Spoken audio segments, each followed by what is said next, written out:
what I like about Lieutenant Colonel Dave Grossman's books is that I mentioned before his book on combat and on killing. He compares first responders to sheepdogs, and he also compares them to knights, like with a K, knights. And that's because knights were the people a long time ago in some parts of the world that would ride around on a horse, and they had a sword, and they were this very noble position, and their job was to look out for everybody else. And they were, they were like the moral authority and the physical authority, right? And I think police officers were like this too until a number of years ago in the United States when our culture changed.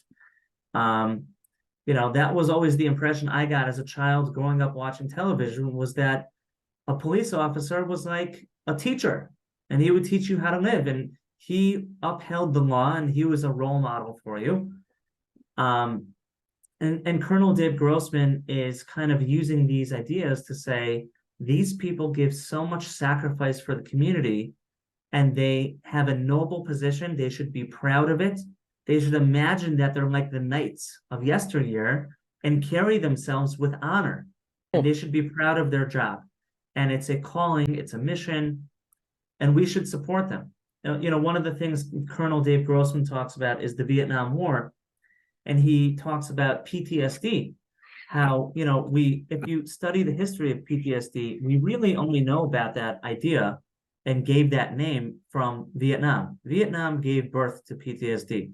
Shell shock always existed, trauma existed, but we deeply studied it after Nam because there was such a massive amount of veterans who were struggling. And that wasn't the case with World War II. That wasn't the case with the Korean War. And so they were trying to understand what's the difference. There were many differences. I'm going to mention two because they're relevant and it's good for a therapist to hear. One difference was that in World War II, they used ships to bring people back from war. And so imagine that you'd sit around in Germany after the war for like 4 months until you finally got on a ship with your buddies, and then you played cards on that ship for 6 weeks until you landed in New York and then took a train back home. So you had all this time to process and tell old stories and remember your friends that got killed, share experiences and talk about your dreams and what you're going to do next. And then in Vietnam, they would just pick a guy up in a helicopter, throw him in an airplane, and he'd be in California the next day. He didn't process anything. That was one difference.